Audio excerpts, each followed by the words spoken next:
What's going on, guys? It's your boy Spudzie here, and today we're going to be taking a look at the winners and losers of Guild Wars 2's most recent balance patch preview. This video will only cover the larger changes that I think will make the biggest difference, meaning that not every single change will be covered in this video. But regardless, you should get the gist of what's coming this Valentine's Day when the balance patch drops.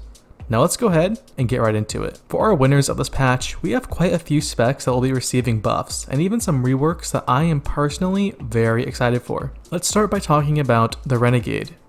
The Renegade in PvE has received massive buffs to its alacrity uptime, going from 1.5 second duration to a full 2 second duration.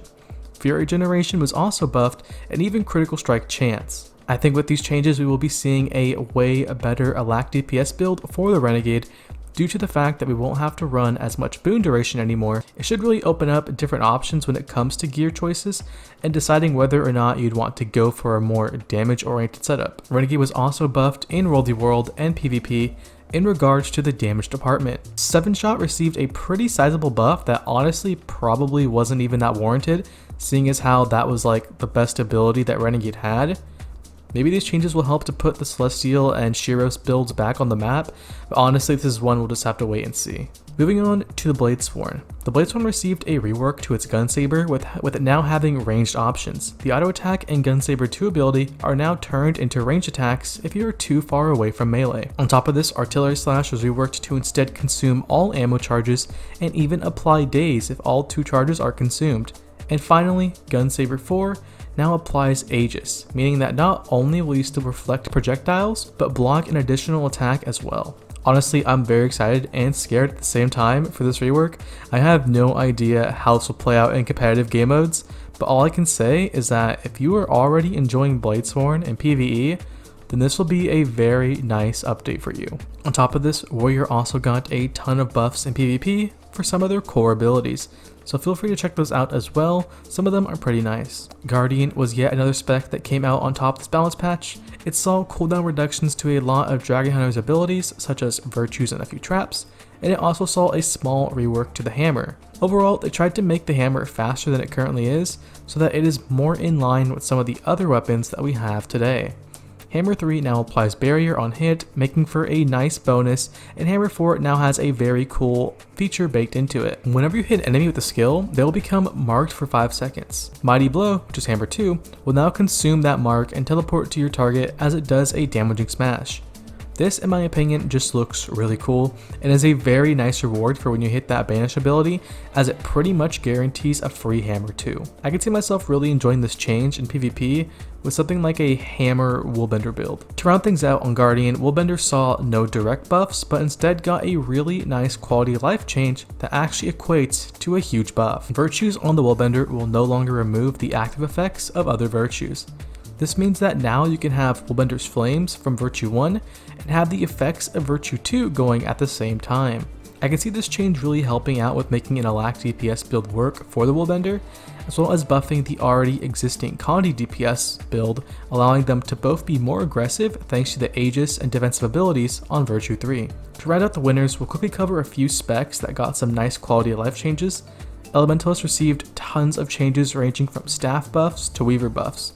Tempest is now able to apply alacrity as they're channeling their overload, as opposed to when the overload finishes channeling. Reapers saw a big change to its shout skills, where their cooldowns are now reduced and even grant additional bonuses as long as you are in melee range. Overall, some nice changes for our winners here. And moving on to the losers of this patch. Let's start by talking about the Catalyst. Catalyst didn't receive as many nerfs as we initially thought. There were some nerfs to Scepter and increased cooldowns to a few key Catalyst abilities.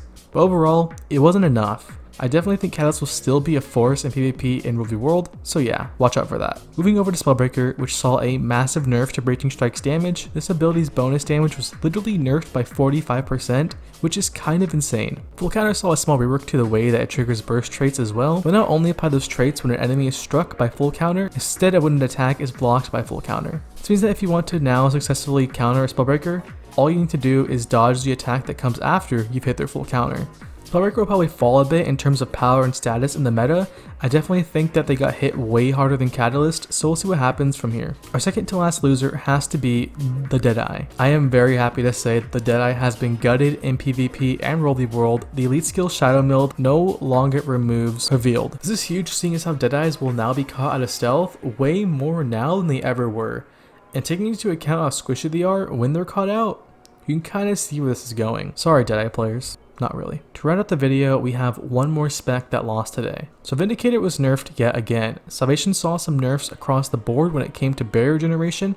On top of this, Vindicator's boon dodge has had its chill removed in PvP and Worldy World. This is a pretty big change, seeing as how the soft CC really helped the spec that had close to none. These changes I feel were mostly necessary, and that's good because that is not where I have a problem. A majority of the nerfs were mainly targeted towards PvP. It saw more damage nerfs to Alliance, Dance, and a few greatsword skills. These damage nerfs are pretty hefty, and honestly, I do not like them at all. I'm not sure why they felt the need to nerf Vindicator this hard in PvP when the team that won the monthly tournament was literally playing 6 Catalyst and there was only 1 Vindicator in that entire tournament. I have so much to say regarding Vindicator as a spec that I think I might just save it for another video. Well, that about does it for the winners and losers of this month's balance patch. Let me know down below what you think of these changes and if you agree with them or not. Thank you all so much for watching, and I'll see you in the next one. And Cal, will you be my Valentine? No.